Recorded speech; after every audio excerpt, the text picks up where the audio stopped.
बेटे इनका नाम क्या है? ये आप बेच रहे हो ये चूजे? ये आपके पास नहीं है? ये कितने का है चूजा एक? अच्छा, तो ये बड़े हो जाएंगे, मुर्गी बनेंगी? तो मुर्गी बन के क्या करेंगी ये? अंडे दे के बच्चे निकालेगी। और भी ज़्यादा? तो फिर तो ये अच्छा काम है यार।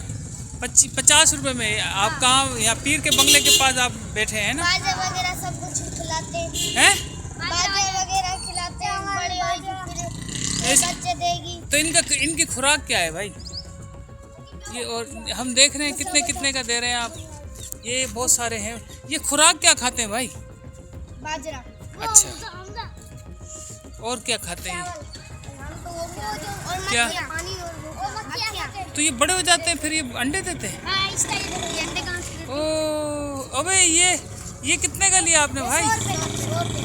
अच्छा अच्छा, आप खुश हैं? ठीक है। ये देखो और भी बच्चा भी पकड़ रहा है।